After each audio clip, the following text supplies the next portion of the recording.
monuments across the world share a hidden architectural blueprint. From the pyramids of Egypt to the temples of Peru, ancient builders followed a mysterious set of standardized design principles. By the end of this journey, you will see a secret language of geometry and alignment connecting cultures that should never have met. How did societies separated by oceans and millennia all build with the same sacred mathematics? What does this shared code tell us about the origins of human knowledge itself? What forgotten chapter of our history is still written in stone, waiting to be read? This global blueprint is not a simple list of similarities, but a sophisticated architectural language. It speaks through precise geometric ratios, the most famous being the golden section. This is a specific mathematical relationship, roughly 1.618 to 1, that appears again and again.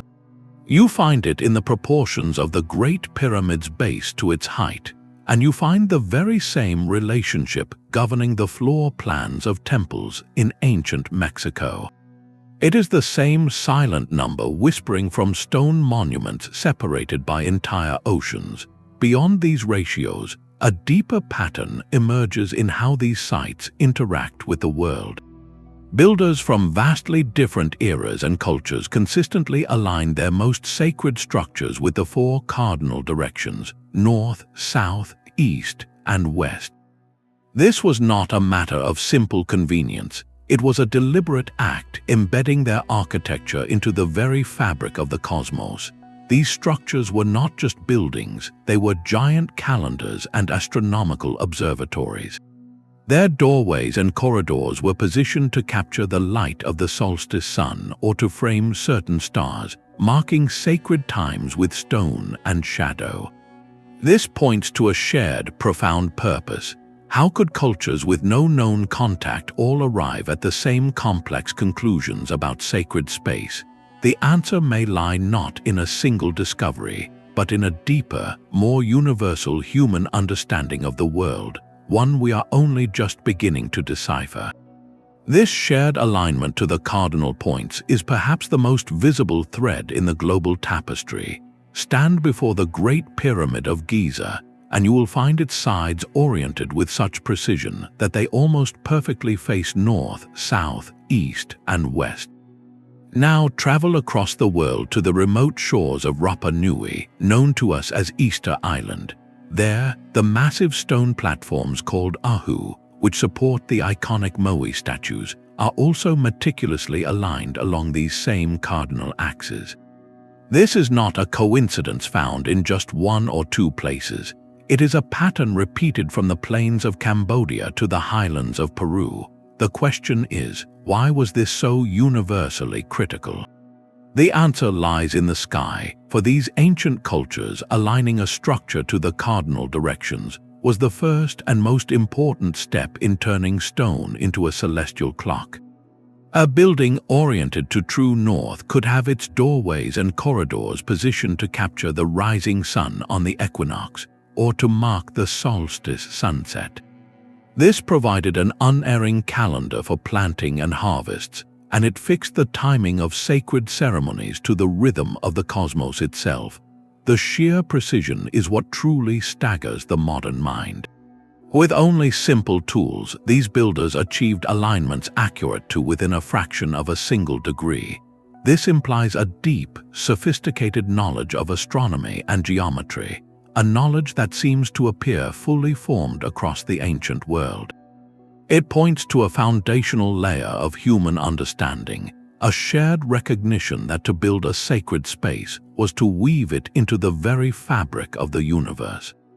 And this celestial connection goes far beyond just the four directions, leading us to the next profound mystery written in the stars. These celestial alignments represent a breathtaking leap in ancient engineering. Once a structure was perfectly oriented to the four directions, it could be transformed into a precise instrument for reading the sky. At Stonehenge, a single massive stone, known as the heel stone, stands guard outside the main circle. On the dawn of the summer solstice, the sun rises directly over its peak, casting a long beam of light into the heart of the monument. This was not a vague observance, it was a precise astronomical event set in stone.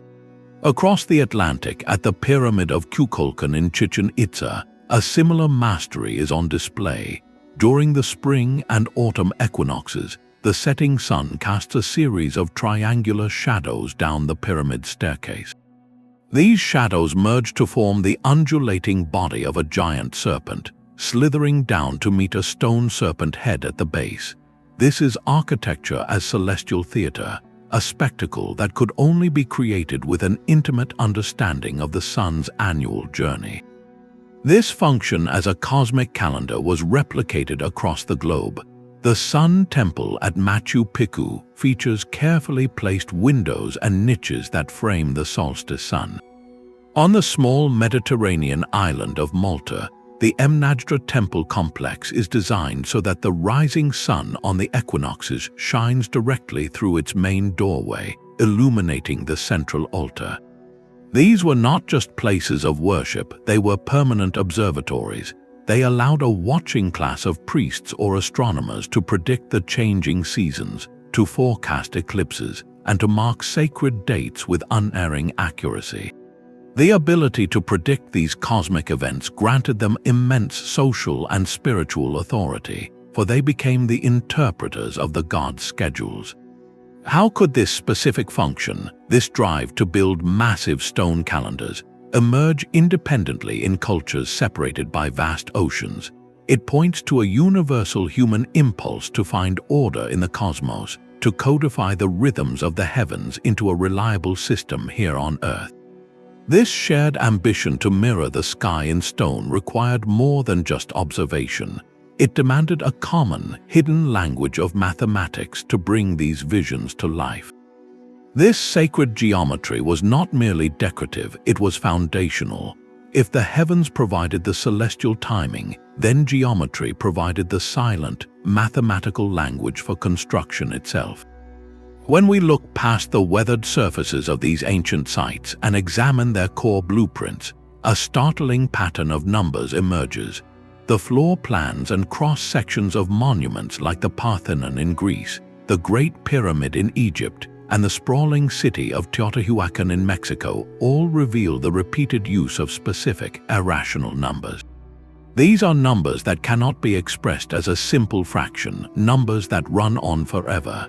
Their presence in structures built thousands of years ago is one of the deepest mysteries. The most famous of these is the golden ratio, a value of approximately 1.618 to 1. This ratio appears in the proportions of the Parthenon's facade, where the relationship between its width and height conforms to this divine number. You find the very same ratio governing the layout of the Sun Pyramid at Teotihuacan. But perhaps the most profound example is the Great Pyramid, where the ratio of its perimeter to its height gives us not the golden ratio, but another irrational constant, pi, the number we use to calculate the properties of a circle. The pyramid's base perimeter divided by twice its height yields a value incredibly close to 3.1416. This was not simple measurement or coincidence. This was the deliberate application of a sacred canon of proportions, a divine geometry that builders believed connected the earthly realm directly to the celestial one. These shapes and ratios were seen as inherently pleasing, a universal harmony that reflected the very order of creation. How did pre-literate societies, without the formal mathematical notation we have today, come to understand and apply such complex constants? They could not write out the infinite digits of pi, yet they could encode its principle into millions of tons of stone with breathtaking accuracy. This forces us to reconsider the sources of their knowledge. Was this understanding gained through generations of patient observation, a slow accumulation of insight into the patterns of nature, or does it point to a more profound, perhaps even universal, source of wisdom that these diverse cultures somehow tapped into? The puzzle only deepens when we move from the numbers themselves to the specific, powerful shapes they chose to build with. These two shapes, the circle and the pyramid, appear as if they are answering two different fundamental human questions. One form reaches for the heavens while the other embraces the horizon. The pyramid, in its countless iterations, is an act of ambition. From the stepped ziggurats of ancient Mesopotamia to the towering temples of the Maya, this was architecture as a symbolic ladder. Each level was a step closer to the realm of the gods, a man-made mountain that allowed a spiritual ascent from the earthly plane to the celestial one. It was a statement of power, yes, but also of profound yearning, a desire to physically and spiritually bridge the gap between humanity and the divine. The pyramid's stability was not just an engineering triumph. Its sheer permanence was itself a form of prayer, a promise to the gods etched into the landscape. Yet, at the very same time, on the other side of the world, a completely different form was being used to explore the very same cosmos. The circle, as seen in the great stone rings of Europe and the massive timber circles of ancient North America, tells a different story. It does not reach upward in a singular thrust, but instead creates a sacred container. It symbolizes the endless cycle of the seasons, the perpetual dance of the sun and moon, and the unity of the community gathered within its embrace.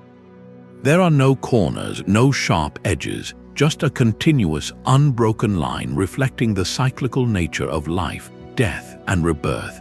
A henge was not a ladder to the gods, but a mirror to the sky, a place to observe and celebrate the eternal rhythms that governed all existence. So why did these two distinct forms become so universally dominant? The answer may lie deep within our own minds. These shapes could be fundamental archetypes, a shared psychological vocabulary. The pyramid, with its stable base and ascending peak, naturally represents hierarchy, aspiration, and a journey toward a singular peak. The circle, with no beginning and no end, instinctively speaks to us of wholeness, eternity, and inclusion. They are, in a sense, the subconscious building blocks of our symbolic world, given physical form by cultures that never met. But beyond the psychology, there was also profound practicality. The pyramid is arguably the most stable structure possible for reaching great heights with stone, its wide base naturally distributing immense weight. The circle, too, possesses a unique structural integrity, resisting forces evenly from all directions. This beautiful convergence of deep symbolic meaning and simple engineering genius suggests that these forms were perhaps inevitable. They were the perfect marriage of a shared human dream and the physical laws of the world they inhabited. And this intentional choice of form was matched only by the deliberate selection of the very stones themselves, a selection that further encoded their beliefs into the bones of the earth. But the builder's genius extended beyond form and alignment to the very substance of the stones themselves.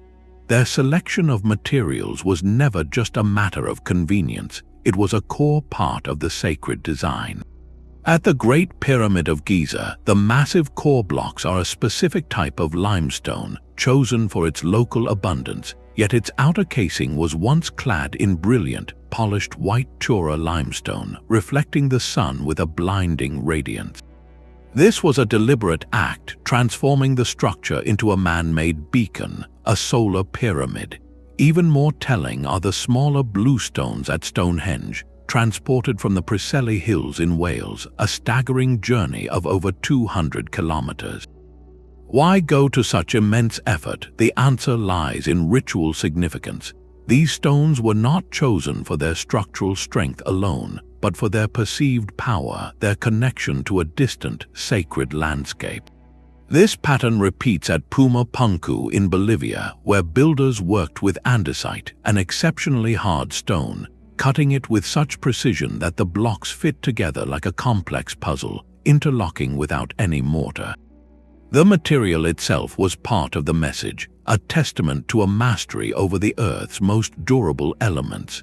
Yet perhaps the most overlooked dimension of these sites is not how they look but how they sound. Recent acoustic studies have revealed that many ancient ceremonial centers were engineered for sound.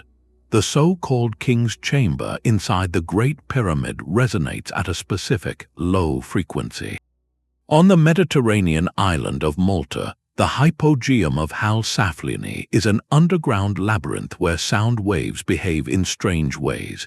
A voice spoken in one of its carved chambers can be heard with perfect clarity throughout the entire complex, a phenomenon that would have seemed like magic. In the great ball courts of the Maya, a clap or shout produces a distinctive, fluttering echo, a sound that mimicked the call of sacred birds or perhaps even the spirit world. These were not accidental features. They were carefully calibrated environments designed to alter human consciousness. The combination of rhythmic chanting, drumming, and these built-in acoustic effects could induce states of deep meditation or trance, facilitating a direct sensory connection to the divine. This reveals a multi-sensory design philosophy, an understanding that a spiritual experience is not just visual, but auditory and vibrational. The ancient architects were not just building structures, they were crafting immersive environments that engaged the entire being, using the very physics of sound and stone to open a doorway to another realm of perception. This holistic approach to sacred space suggests a forgotten wisdom, one that considered the human body and mind as integral parts of the architectural plan. And this intricate relationship between the built environment and human experience finds its ultimate expression in the final, most mysterious principle of all, the deliberate placement of these sites upon the earth itself. The placement of these monuments was as deliberate as their geometry. Ancient builders did not simply choose a convenient patch of land, they sought out locations humming with invisible power. This practice, known as geomancy, was the art of aligning human structures with the perceived spiritual energies of the earth itself. They saw the landscape as a living, sacred body, crisscrossed with unseen pathways of force. These are often referred to as ley lines, hypothetical alignments connecting ancient sites, or places with distinct magnetic anomalies. A sacred spring, a confluence of two rivers, or a uniquely shaped mountain were not just scenic backdrops, they were focal points of this terrestrial energy. The mountaintop citadel of Machu Picchu is a perfect example. It was not built there for defense alone. Its entire layout is a conversation with the surrounding peaks, its temples and terraces carefully oriented to frame specific sacred mountains or apus which were believed to be powerful spirits. This was architecture in dialogue with the gods of the land. Similarly, the Temple of Karnak in Egypt was constructed on the very spot believed to be the primordial mound, the first land to emerge from the waters of chaos at the dawn of creation. By building there, they were tapping into the ultimate source of generative power, connecting their temple directly to the moment of origin. This profound connection reveals a worldview where the earth was not an inert resource to be used, but a conscious partner to be honored. The goal was not to dominate the landscape, but to harmonize with it, to build in a way that amplified its natural vitality, and in turn received its blessing. This intricate relationship between a site's power and its physical scale leads us to the next grand mystery, the sheer ambition and organization of these sprawling ceremonial centers. The sheer mass of a single stone at Baalbek or Sacsayhuamon is enough to defy modern comprehension. These are not mere building blocks, they are mountains moved by human hands, some weighing more than 500 tons. How could cultures without advanced machinery achieve such a feat, not just once, but as a standard practice across the globe? The movement and placement of these megaliths is a silent testament to a shared, audacious vision, a principle of construction on a titanic scale. Yet the true mystery may lie not in the weight they lifted, but in the rulers they used to measure. Hidden within the proportions of these colossal sites is evidence of a standardized language of measurement. Across Neolithic Europe, from Stonehenge to the stone circles of France, a recurring unit of length appears, now known as the megalithic yard, equivalent to roughly 2.72 feet. It is as if a single master architect, armed with an identical measuring rod, provided the blueprint for monuments separated by centuries and vast distances. In ancient Egypt, a different but equally precise standard reigned, the royal cubit, which governed every dimension of the pyramids and temples. The existence of such precise and widely shared units points to something far more organized than isolated communities building in isolation. It hints at the possibility of a lost school of knowledge, a wandering class of architect priests who carried this technical canon across continents. This was not haphazard construction. It was a logistical miracle of planning, labor, and standardized execution. The organizational skill required to orchestrate thousands of workers to quarry, transport, and erect these stones with such uniformity speaks of a sophisticated societal blueprint. This mastery over earth and stone naturally extended to another critical element of survival and ceremony, the intelligent management of water, a feature often seamlessly woven into the very fabric of these sacred sites. Water was never just a resource, it was a sacred thread woven directly into the architectural plan.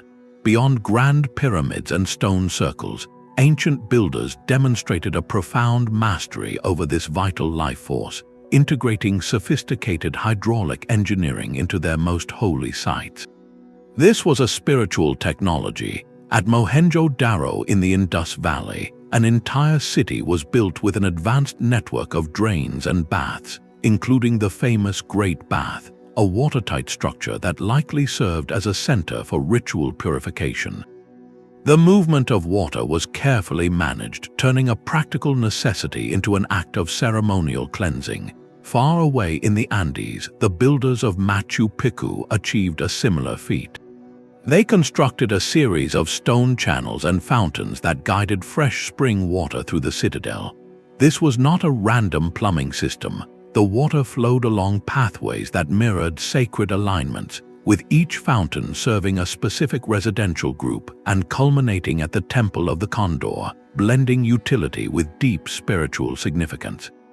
Even the grand temples of Egypt featured sacred lakes, not for drinking or irrigation, but as symbolic representations of the primordial waters of creation from which all life emerged.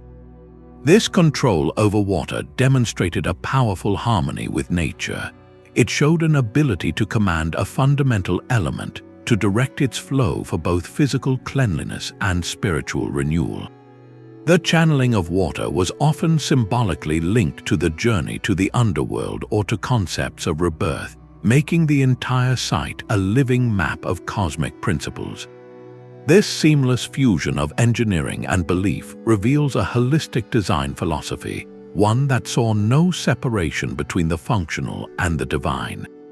And just as the flow of water was meticulously carved into stone, so too were the stories and symbols of the cosmos, expressed through an intricate language of art that gave these principles their voice. A silent language is carved into the walls of these ancient monuments, a vocabulary of symbols that speaks across continents. Beyond the grand architecture, a shared visual lexicon appears in the art, from the spirals chiseled into stones in the American Southwest to the identical patterns adorning the entrance stone at Newgrange in Ireland. Concentric circles, undulating serpents, and radiant solar discs are not random decorations. They are a consistent code. This iconographic consistency points to a profound reality, that cultures separated by vast distances were independently arriving at the same symbolic representations for the fundamental forces of the cosmos. The serpent, for instance, is a near-universal symbol of rebirth and cyclical time, shedding its skin as the world sheds one season for the next. But perhaps the most striking parallel is the feathered serpent, a deity known as Quetzalcoatl in ancient Mexico. This powerful being, representing the union of earth and sky, finds a startling echo in the dragon symbolism of Asian cultures, another winged serpentine creature often associated with wisdom, reign, and imperial power. These were not mere myths, they were sophisticated attempts to explain the mysteries of creation, destruction, and renewal using a shared symbolic lexicon. To understand why they built these colossal structures, we must learn to read this art. The spiral might represent the journey of the soul or the turning of the galaxy. The solar disk was not just the sun, it was a symbol of supreme order and life-giving power. This visual language reveals that the true foundation of these sites was not just stone and mortar, but a deeply held set of beliefs about how the universe worked. And these beliefs were not just contemplated, they were physically enacted, brought to life through the very pathways and processions that defined the ceremonial experience. The journey through a sacred site was as important as its destination.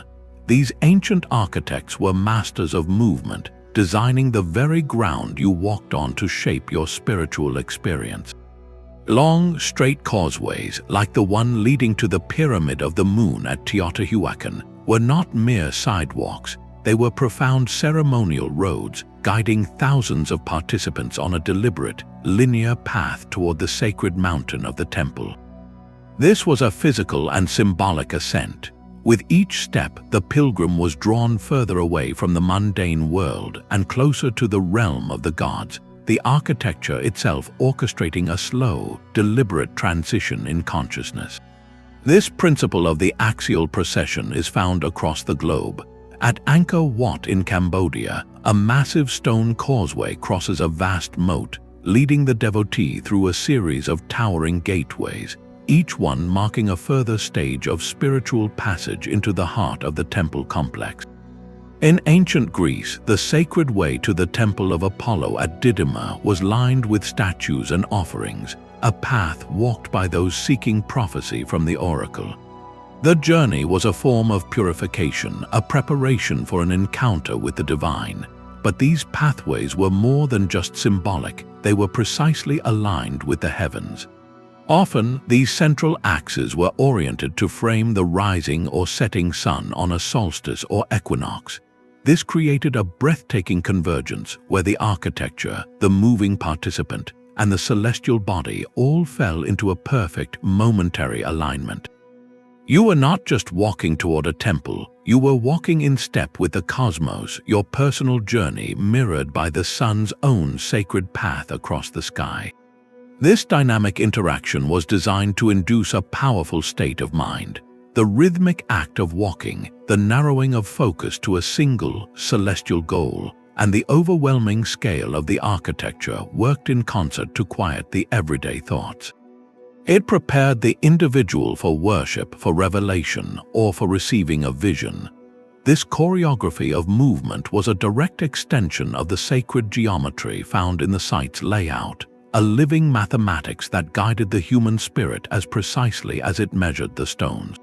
And this meticulous organization of space and experience points toward an even greater mystery, the incredible logistical and social power required to bring these vast ceremonial centers to life.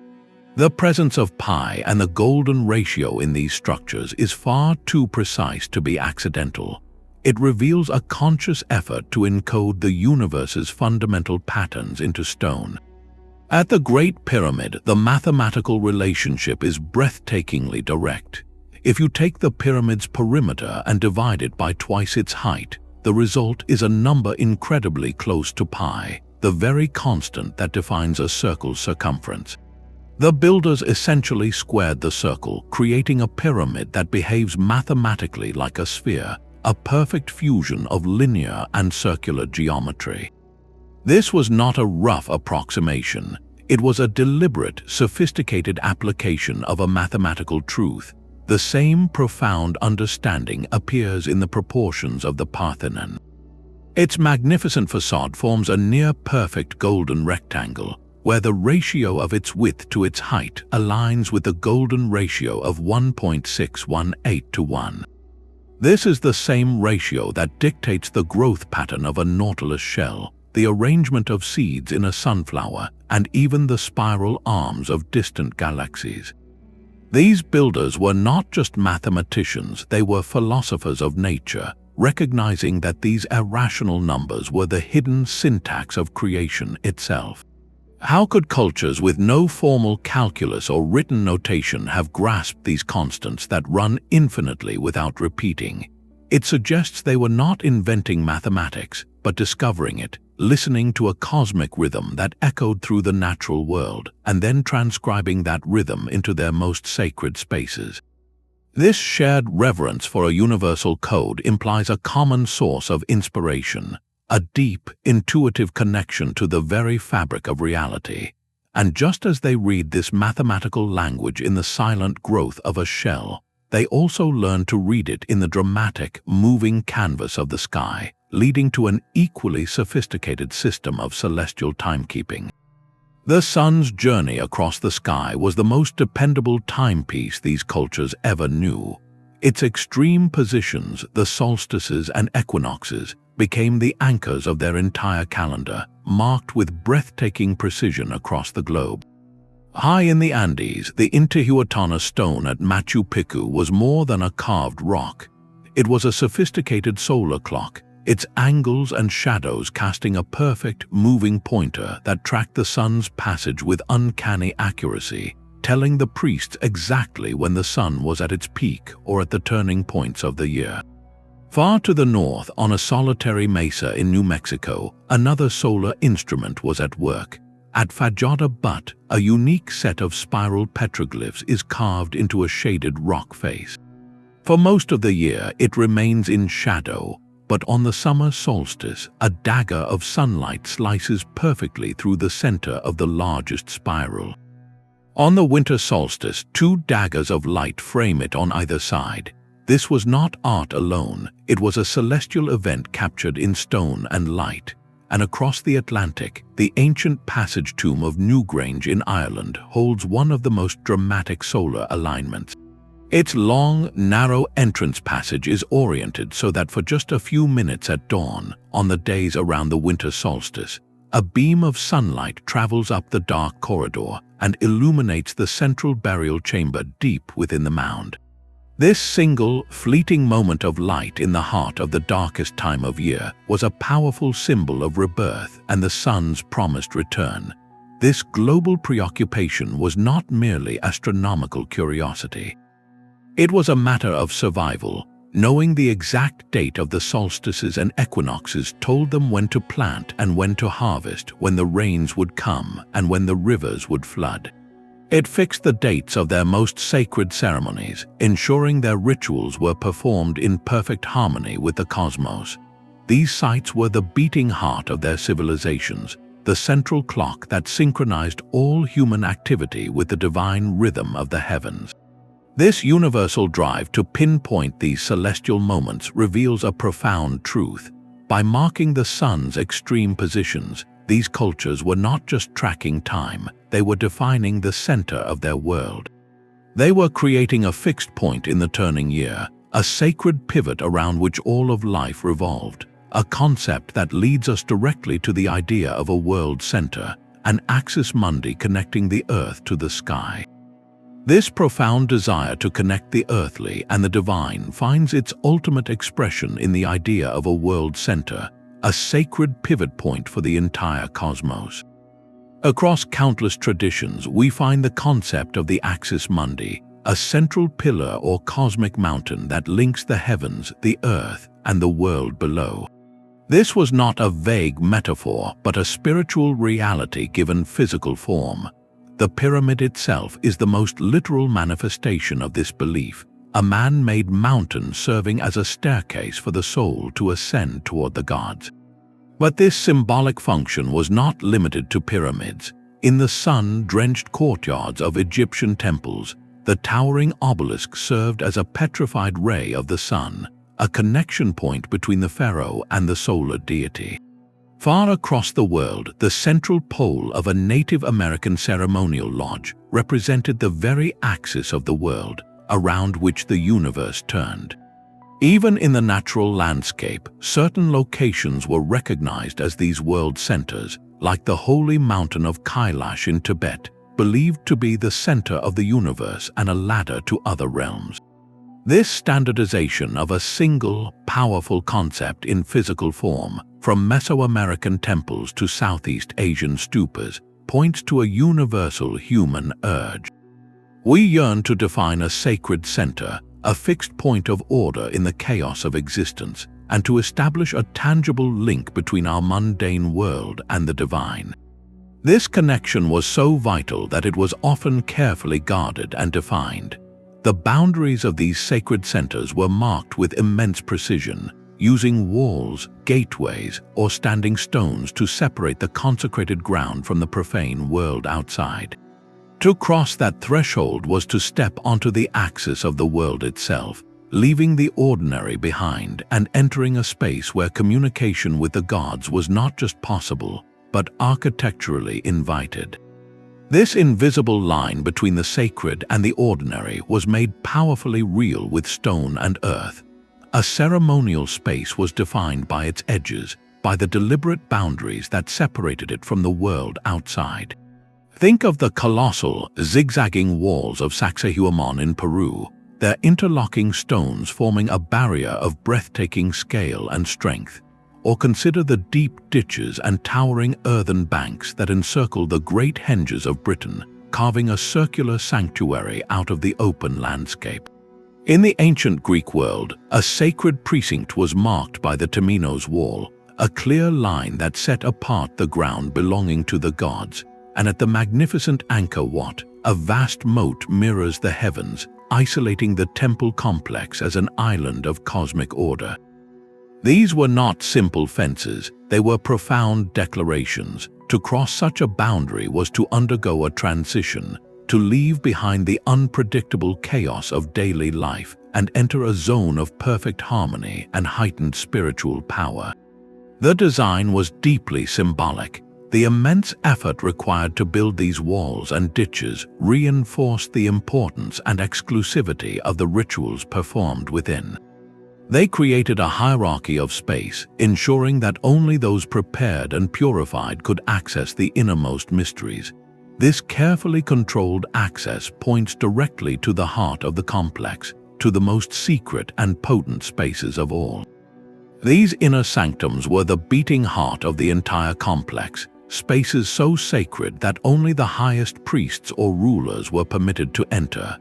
Within the Great Pyramid, the King's Chamber is a perfect example, a stark, granite-lined room sealed deep within millions of tons of stone. Its very location, reachable only by a long, ascending passageway, was a statement in itself. This journey inward and upward mirrored a spiritual ascent, separating the initiate completely from the outside world. The design of such chambers was often meticulously calibrated to influence human perception. The specific dimensions of the King's Chamber, for instance, are believed to create a unique resonant frequency, a low hum that could be felt more than heard, potentially altering brainwave patterns and inducing a state of deep meditation or trance. Similarly, oracle chambers across the ancient world, from Greece to Anatolia, were frequently built over fissures in the earth that released mild, intoxicating gases. The priests who inhaled these vapors in the confined, acoustically vibrant space would experience visions, which they then interpreted as divine prophecy for the people waiting outside. This was not mere superstition, it was a sophisticated application of environmental psychology. The control over these experiences was absolute. By restricting access, the ruling class maintained a monopoly on divine communication.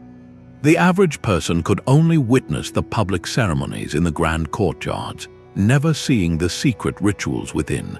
The sheer, intimidating scale of the outer walls and the precise celestial alignment of the entire site reinforced this hierarchy. It visually communicated that the gods spoke only through a chosen few, and that the cosmic order itself demanded such a structure. This practice reveals a universal sociological blueprint.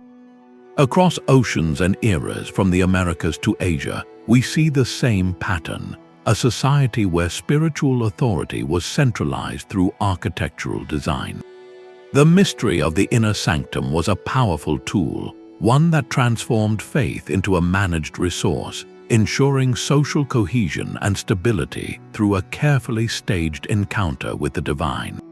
This vertical journey was never meant to be easy.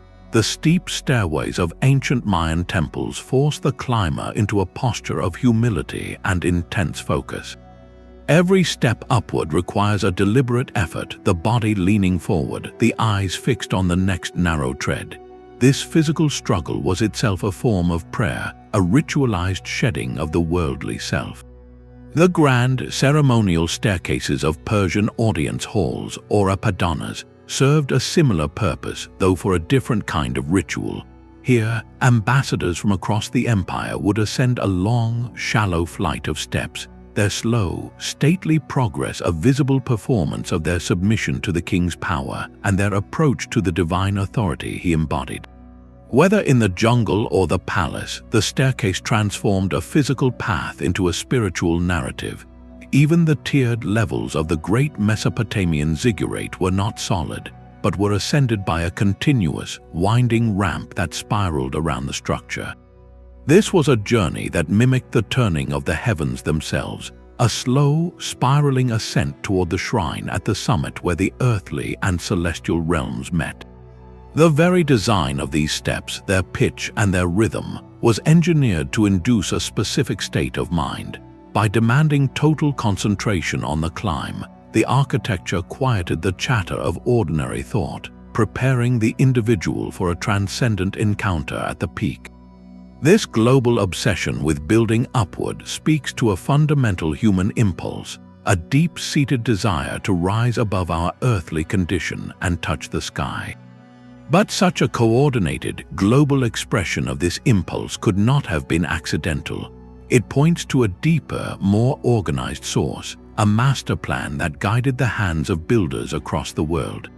The blueprint for these colossal monuments was not scribbled on a single sheet of parchment. It was a generational covenant, a vision so vast it could only be fulfilled over centuries. Look at the Giza Plateau, and you do not see three pyramids randomly placed. You see a masterfully composed arrangement, with the Great Pyramid and its two companions forming a diagonal line that mirrors the stars of Orion's belt. This was not an afterthought, it was a celestial map planned from the very beginning, a design that required the first surveyor to envision a finished landscape that he himself would never live to see. The same staggering foresight is etched into the stones of Stonehenge. Its development unfolded in distinct chapters, each a response to the last. The first phase was a simple circular ditch and bank. Centuries later, a new generation arrived to erect the iconic bluestones. Then, much later, the massive sarsen stones were brought in, arranged into the towering trilithons we recognize today. Each stage was a modification, an enhancement, a building upon an ancient foundation. What kind of society possesses such a long-term vision? It implies the existence of a stable, enduring tradition, a governing body or a school of priest architects who could protect and transmit these complex plans across dozens of generations. This was more than architecture, it was a sacred trust. The knowledge of celestial alignments, geometric ratios, and construction techniques had to be passed down with meticulous precision, from master to apprentice, for hundreds of years without deviation. This organizational feat reveals a societal structure of immense sophistication, one capable of coordinating labor, managing resources, and maintaining a singular spiritual focus across unimaginable stretches of time. We can trace the echoes of this blueprint by comparing sites from different eras. The simple, early stone circles of Britain evolved into the colossal complexity of Stonehenge, just as the modest platform mounds of ancient Peru grew into the towering pyramids of the Moche. This was not a random experiment, it was a conscious evolution, a cultural refinement of a core set of principles that were held sacred across the ages. The true monument was not just the final arrangement of stones, but the unwavering will of a civilization to see it through. A fascinating thought experiment emerges when we place a map of the ancient Americas beside one of the Old World. The Sun Temple at Konark in India stands as a monumental stone chariot, its entire form designed as a precise instrument for capturing the sun's rays. Across the globe, in the highlands of Mexico, the Pyramid of the Sun at Teotihuacan rises with the same deliberate purpose, its alignment marking the sun's passage with unerring accuracy. These two cultures, separated by the vast expanse of the Pacific Ocean, had no conceivable contact for thousands of years, yet they both arrived at the same architectural solution for honoring the sun, building massive, pyramidal structures that functioned as both temple and celestial clock. This is not an isolated example. The great stone circles of Europe, like a silent council of giants, find their conceptual cousins in the circular timber and earthwork lodges of pre-Columbian North America. Both forms create a sacred container, a defined space for community and cosmic observation.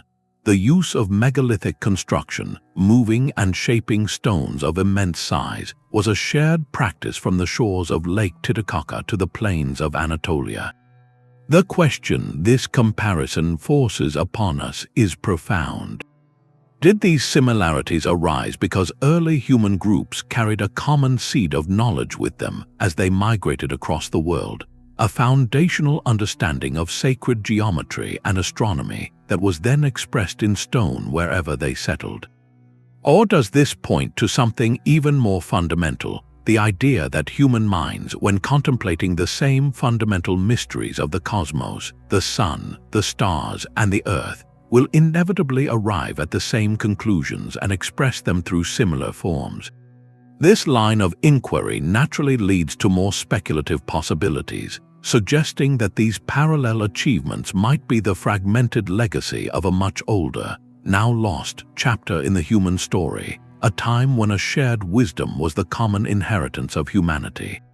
The sheer weight of these global parallels inevitably pushes us toward a bold and controversial question. Could a single, lost civilization be the source of this worldwide architectural blueprint? This is the core of the diffusionist argument, a theory proposing that a highly advanced seafaring culture traversed the globe in the distant mists of prehistory. According to this view, these master builders acted as mentors to emerging societies, imparting a unified system of sacred geometry, astronomy, and construction before vanishing from history. The identical mathematical constants, the shared celestial alignments, and the recurring symbolic motifs are seen not as independent discoveries, but as the scattered legacy of this single, forgotten teacher. It is a compelling narrative, one that elegantly explains why cultures separated by oceans seem to be working from the same instruction manual. The theory directly challenges the mainstream archaeological model, which emphasizes independent invention and the slow, isolated development of human cultures.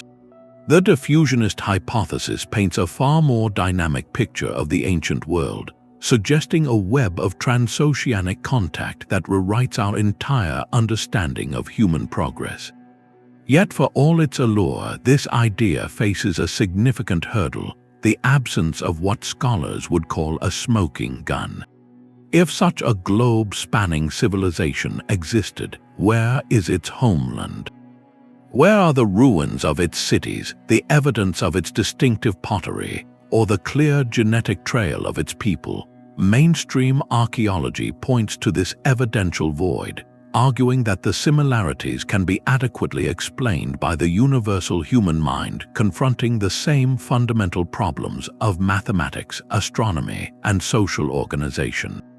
They suggest that the pyramid shape, for instance, is simply the most stable way to build tall with stone, a logical conclusion any culture might reach. Despite this skepticism, the architectural evidence continues to fuel a spirited and necessary debate. It forces us to question the boundaries of ancient possibility and to remain open to more complex models of our shared past. Whether one sees a lost civilization or the brilliant, parallel flowering of the human spirit, the stones themselves challenge us to think bigger. They ask us to consider that the chapters of human history we have yet to read might be the most profound of all. Perhaps the blueprint for these sites was not carried across oceans, but was instead mapped within the human mind itself. A compelling theory suggests that the recurring designs we see globally were born from a common source, the universal experience of altered states of consciousness. Early spiritual practitioners, often called shamans, would enter profound trances using rhythmic drumming, focused chanting, or ceremonial plants. In these heightened states, the mind journeys through a distinct inner landscape. Visions of spiraling vortices, long dark tunnels leading toward a brilliant light, and the merging of multiple worlds, an upper, middle, and lower realm, are reported across vastly different cultures. These are not random hallucinations, but a shared neurobiological script. If spiritual leaders from the Americas to Asia were returning from these journeys with reports of the same symbolic geography, it would naturally shape the physical spaces they built to reconnect with the divine. The long, narrow passage into a burial mound like Newgrange perfectly mirrors the tunnel experience. The concentric circles of a Stonehenge replicate the spiraling patterns seen behind closed eyes. This perspective offers a fascinating alternative to the idea of a lost civilization. It proposes that the fundamental similarity in ancient sacred sites stems from a similarity in human neurology. The architecture becomes a physical echo of an internal, universal voyage, a way to build a doorway to a realm that every human mind possesses the innate ability to visit. The architectural language of the ancients did not fall silent with the last stone laid at Göbekli Tepe or the final carving at Angkor Wat. Its echoes resonated for millennia, finding new voices in the soaring vaults of Gothic cathedrals. Look at the floor plan of Chartres Cathedral in France, and you will find its dimensions governed by the same sacred geometry, the same golden ratios that shaped the pyramids. Its famous labyrinth set into the stone floor is a Christianized version of the universal spiral, a path for a meditative inward journey. This was not a coincidence, but a conscious continuation of a timeless design canon. Across the Mediterranean, the great mosques of the Islamic world carried the torch of celestial alignment. Their prayer niches, known as mihrabs, are meticulously oriented toward Mecca, creating a powerful directional focus for the entire community during prayer. This precise orientation is a direct descendant of the cardinal alignments found in ancient ceremonial sites, anchoring the sacred space to a spiritual center. The very proportions of these mosques often follow harmonic mathematical sequences, creating an atmosphere of serene order intended to elevate the mind toward the divine. In the East, the Buddhist stupa stands as a perfect embodiment of the axis mundi, the world center. Its hemispherical dome represents the cosmos. Its central spire is the axis piercing through the realms of existence, and its square base grounds it firmly in the earthly plane. Pilgrims circle its base in a ritual procession, retracing the eternal cycle of life, just as ancient processions moved along sacred pathways. This enduring legacy reveals a profound truth. These principles were not simply forgotten techniques. They were rediscovered again and again because they speak to something fundamental in the human spirit. The desire to create a space that facilitates transcendence, that bridges our world with a higher order, appears to be a universal human constant. The specific methods for achieving this, through harmonic proportions, celestial alignment, and symbolic form, were so effective that they became a permanent part of our architectural inheritance. This tradition of sacred design continues to inspire architects even today, in structures meant for contemplation, remembrance, and peace, proving that the ancient blueprint for connecting heaven and earth is as relevant now as it was 5,000 years ago. For centuries, the full scope of this ancient blueprint remained hidden beneath dense jungle canopies and layers of earth. Today, our view is being transformed by a quiet technological revolution. one that is peeling back the veil on these lost landscapes. The most powerful of these tools is LiDAR, which stands for light detection and ranging.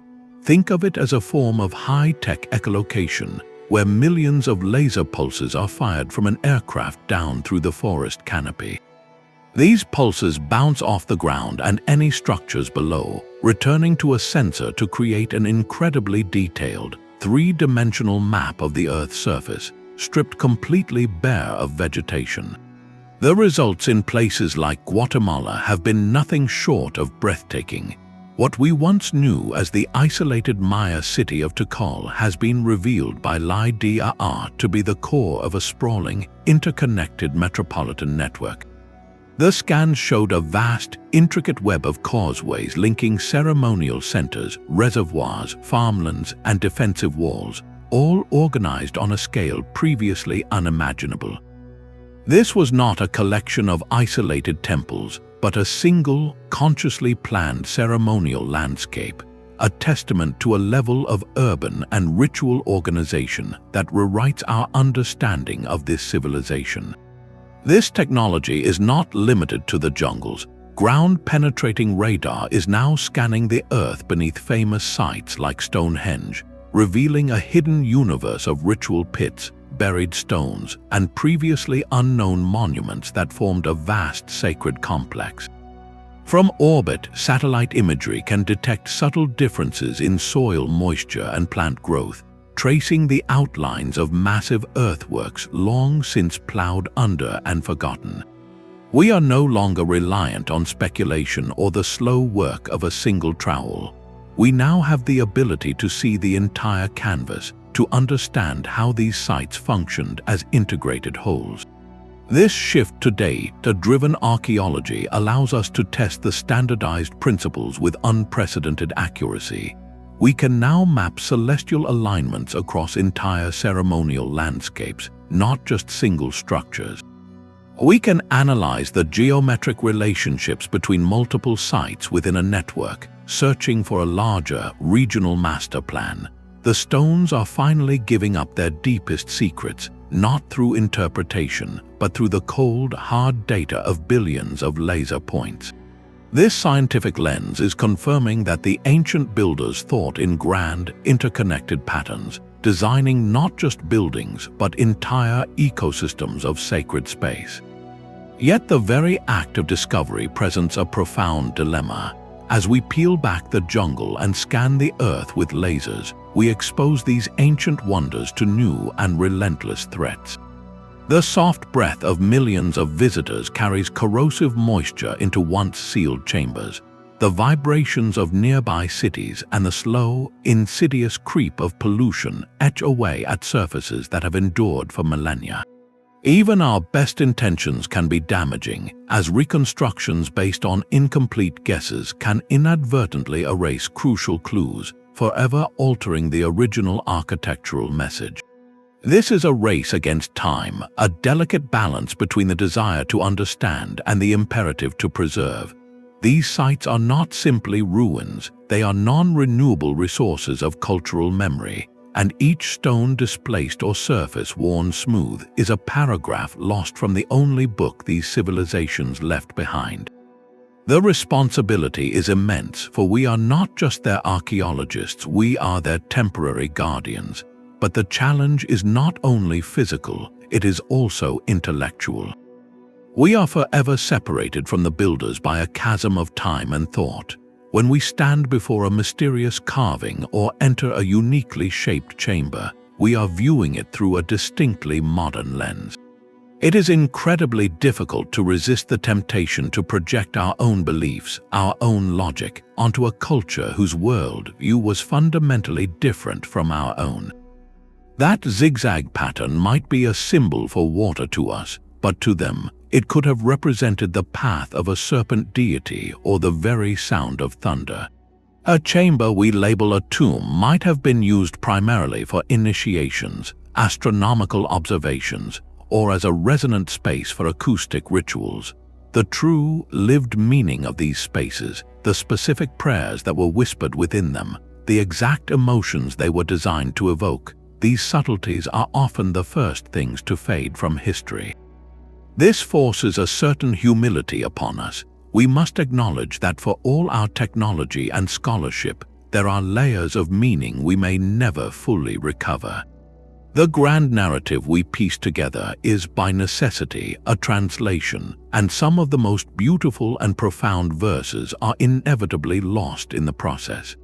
Our task, then, is twofold: to protect the fragile stones with every tool at our disposal, and to approach their interpretation with a respectful caution, always listening for the echoes of a voice that can no longer speak for itself. These colossal stone projects were also profound political statements. The very act of construction demanded the coordination of thousands, a logistical feat that served as undeniable proof of a ruler's authority. To command such a workforce, to feed and house them for generations, demonstrated a power that went far beyond the military. It was a declaration of a divine mandate, a visible sign that the ruler's will was aligned with the gods themselves. The ruler who could build a mountain was, in the eyes of the people, a figure who could command the very earth. This political function is perfectly illustrated by the Inca Empire. Across the vast and rugged expanse of the Andes, the Incas constructed administrative and ceremonial centers using a standardized architectural style. From the heart of Cusco to the distant outposts of the empire, the same precise stonework, the same trapezoidal doorways, and the same ceremonial layouts were repeated. This was not an accident of style. It was a deliberate policy of imperial control. By imposing a uniform architectural language, the Inca state was reinforcing cultural unity, making a distant province feel physically and spiritually connected to the imperial core. It was a way of saying, you are part of this vast, ordered system. The architecture itself became a tool of assimilation, a constant physical reminder of where power resided. This leads us to the critical, ground-level reality of the political economy behind these wonders. Where did the labor come from? How were these immense projects funded? The organization was often staggeringly sophisticated. In many cultures, labor was a form of tax, a communal obligation fulfilled during the agricultural off-season. This system, known as corvée labor, meant that farmers would contribute their time to state projects, receiving food and shelter in return. This was not slavery in the modern sense, but a deeply embedded social contract. The control of resources was equally centralized. Quarries were state-owned, the transport routes were state-managed, and the knowledge of the master builders was a closely guarded state secret. This centralized control over every aspect of production, from the stone in the ground to the final placement of a capstone, created a powerful feedback loop. The monument demonstrated the state's power, which allowed it to control more resources, which in turn enabled it to build even more impressive monuments. It was a cycle that cemented the social hierarchy for centuries. So when we stand in awe of these structures, we are not just looking at spiritual ambition, we are witnessing the physical manifestation of a complex political machine, a machine that used stone and sky to write its authority across the landscape for all time. Separating compelling fiction from verifiable fact is perhaps the most challenging part of this entire mystery.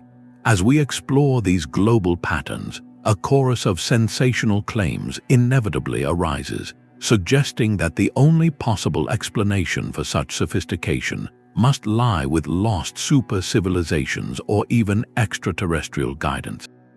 These narratives, while captivating, often do a great disservice to the very people they seek to mystify, overshadowing the genuine and truly staggering ingenuity of ancient human cultures. Let us take a calm, evidence-based look at some of the most persistent ideas. One of the most enduring myths is that the Great Pyramid was built by vast armies of slaves, a story popularized by the historian Herodotus and later by Hollywood. However, archaeological evidence from workers' villages at Giza paints a completely different picture. These were not slaves but skilled, well-fed laborers who received medical care and were buried with honor near the monuments they helped build. This was a national project, a form of civic duty that unified the society, and its scale is a testament to social organization, not oppression. Similarly, the impossibly precise stonework at sites like Pumapunku in Bolivia is often attributed to laser-like technology or otherworldly tools. Yet, experimental archaeology has shown that with simple stone hammers, patient abrasion with sand, and an immense amount of skilled labor, such results are entirely within human capability. The real mystery is not the tools, but the incredible knowledge and patience required to use them so effectively. When we replace the myth of aliens with the reality of human genius, the story becomes far more profound. It is a story of our own species observing the world with acute clarity, discovering the mathematical constants hidden in nature, and possessing the collective will to encode that understanding into monuments meant to last for eternity. This shift in perspective does not diminish the wonder, it redirects the credit to where it truly belongs, to the countless generations of anonymous engineers, astronomers, and laborers whose collective intellect solved problems we still struggle to comprehend today. Even with all our advanced technology and centuries of scholarship, the fundamental questions remain stubbornly unanswered. We can map their celestial alignments with lasers and analyze their stonework with ground-penetrating radar, yet we still do not know the exact mechanism. How was this precise astronomical and geometric knowledge transferred across generations and perhaps across continents? Was it the work of a guild of master architects, a wandering class of enlightened builders who carried their sacred canon from one emerging culture to the next, planting the same seeds of knowledge in distant soils? Or does the evidence point to a far older, now vanished common source, a foundational civilization whose fragments became the myths of flood and golden ages found in every corner of the world? The sheer logistical challenge of this knowledge transfer is staggering. Without a common written language, how did they convey the infinite precision of pi or the subtle harmony of the golden ratio? These are not simple concepts that can be sketched in the sand. They represent a deep, intuitive understanding of the universe's fabric, a wisdom that had to be memorized, recited, and practiced with absolute fidelity for century after century. Why, then, did cultures from the deserts of Egypt to the jungles of Cambodia all arrive at the same monumental conclusion? What compelled them to invest centuries of labor and vast resources into moving mountains of stone? It was not merely for shelter or defense. This was a universal human impulse to create a permanent dialogue with the cosmos, to build a sacred interface where heaven and earth could meet. The choice of stone itself is a profound statement. They chose the most enduring material available, intending their prayers and their understanding of cosmic order to outlast empires and languages. These are the quiet mysteries that continue to haunt the halls of academia and fuel the passion of independent researchers. The identity of the very first master planner, the original source of the sacred geometry, and the true meaning behind the most enigmatic symbols are secrets the stones still keep. And it is precisely in these lingering gaps in our understanding that the greatest allure of this mystery lies, a constant reminder that the past is not a solved puzzle, but a living conversation, and we have only just begun to listen. Our journey across the globe reveals a stunning truth written in stone. Our ancestors, separated by oceans and millennia, were speaking a common architectural language rooted in the stars and the earth itself. The principles of cardinal orientation, sacred geometry, and celestial alignment are a testament to a shared human genius that transcends culture and epoch. While the full story of how and why this knowledge spread may never be completely recovered, the evidence compels us to expand our understanding of human history and capability. These monuments are far more than piles of old rock. They are a profound legacy, a silent challenge to our modern assumptions, and a permanent invitation to keep looking, learning, and wondering. If this exploration into humanity's shared architectural heritage has sparked your curiosity, we would love to hear your thoughts in the comments below. And for more deep dives into the world's greatest historical mysteries, please subscribe.